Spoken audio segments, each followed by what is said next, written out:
In the serene suburbs of upstate New York, two families were torn apart by heinous acts that shocked their communities and captivated the nation. In Pittsford, the Tan family grappled with internal turmoil that culminated in the tragic death of patriarch Jim Tan, allegedly at the hands of his son, Charlie Tan, a Cornell University student. Meanwhile, in Penfield, the Rideout family faced unimaginable betrayal when Craig Rideout was brutally murdered, leading to the arrest and conviction of his estranged wife, Laura Rideout, and their son, Colin. These cases delve deep into the complexities of familial relationships, uncovering layers of deceit, abuse, and the ultimate betrayal.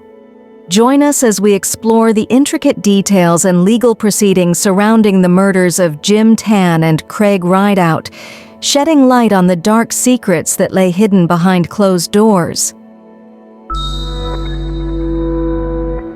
Story 1.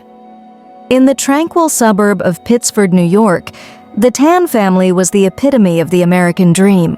Liang Jim Tan, a successful entrepreneur, had established a thriving tech company, providing a life of affluence for his wife, Jean, and their two sons, Jeffrey and Charlie.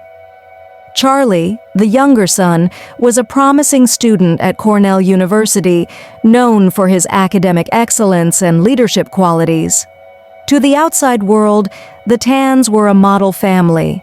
However, behind the closed doors of their upscale home, a darker narrative was unfolding, one that would culminate in a tragic and complex event: a hidden turmoil.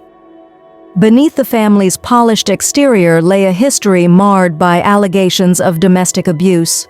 Reports suggest that Jim Tan exerted a reign of terror over his household, subjecting his wife and sons to emotional and physical abuse. In a distressing 911 call from 2003, Jean Tan accused her husband of attempting to choke her, a claim he dismissed as childish behavior. Despite multiple interventions by law enforcement over the years, no charges were filed, as Jean often declined to press charges.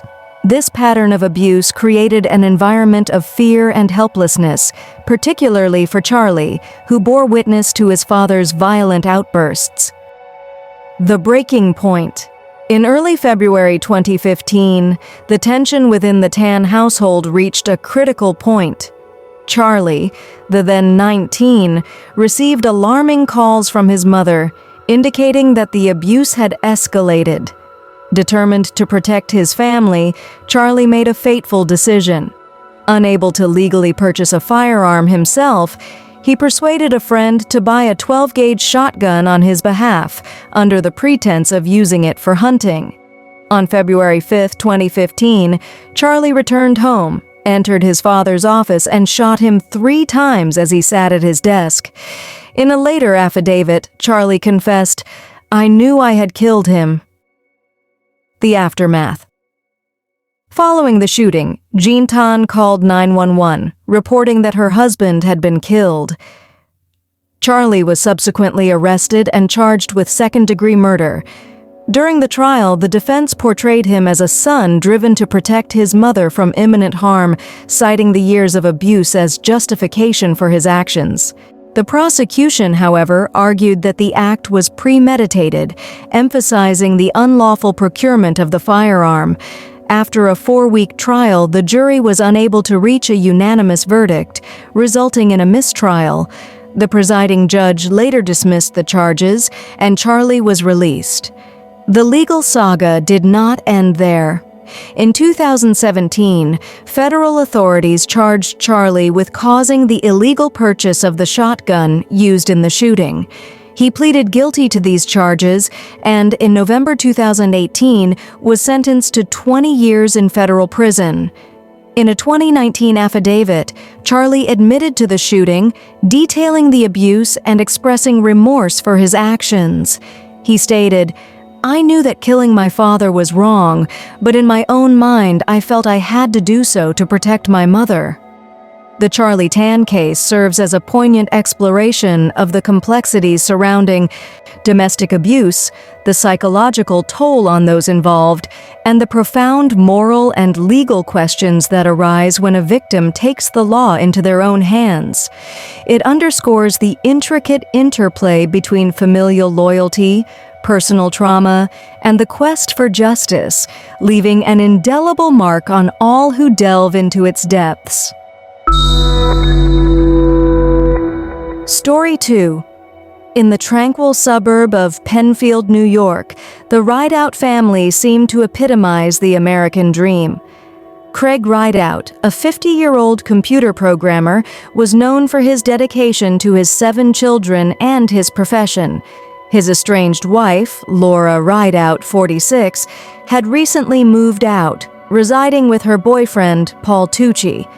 Their separation was marred by a contentious custody battle, casting a shadow over the family's once harmonious existence. The disappearance. On July 20, 2016, concern rippled through the community when Craig's sister, Robin Drew, reported him missing.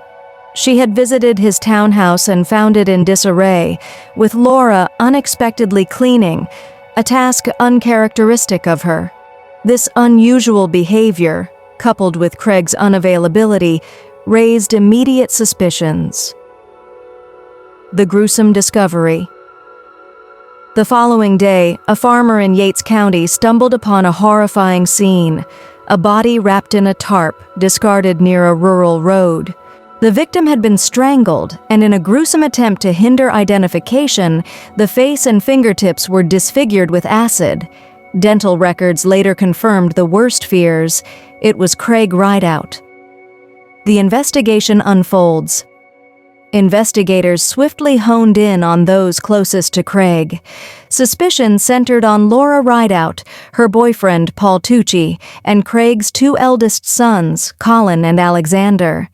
Evidence began to mount. Surveillance footage captured Laura and Colin purchasing cleaning supplies, including bleach and rubber gloves, on the day of Craig's disappearance. A bloody tarp matching the one found with Craig's body was discovered in a dumpster near Colin's apartment. Additionally, cell phone records placed the suspects in the vicinity of the crime scenes, weaving a web of incrimination around them. The trial. In July 2017, the courtroom became the stage for a complex and emotionally charged trial. The prosecution presented over 700 pieces of evidence and called upon 50 witnesses to reconstruct the chilling narrative. A groundbreaking tool, OSCR 360, was employed to create a virtual walkthrough of the crime scenes, allowing jurors to visualize the sequence of events with unprecedented clarity. This immersive technology played a pivotal role in connecting the dots of the intricate case. The verdict.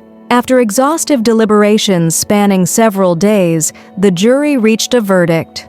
Laura Rideout, guilty of second-degree murder, tampering with evidence, and burglary. Colin Rideout, guilty of second-degree murder and tampering with evidence. Alexander Rideout, not guilty of murder but guilty of tampering with evidence. Paul Tucci, acquitted of all charges. The courtroom was a tapestry of mixed emotions. While some family members grappled with the reality of the convictions, others expressed relief that justice had been served. The case not only highlighted the depths of familial betrayal, but also underscored the profound impact of domestic turmoil. It served as a somber reminder of how quickly the veneer of normalcy can shatter, revealing the darkness that can lurk beneath.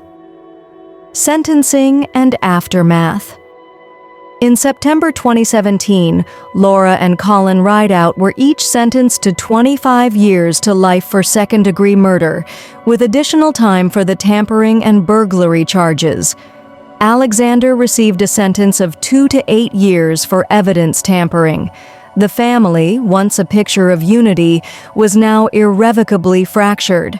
The Rideout case continues to resonate, prompting discussions about the complexities of family dynamics and the unforeseen consequences of hidden animosities. Thank you so much for watching. If you enjoyed this deep dive into these true crime cases, then please like and subscribe for more content like this, mysterious events, and more. Until next time, please stay safe out there and as always, stay curious.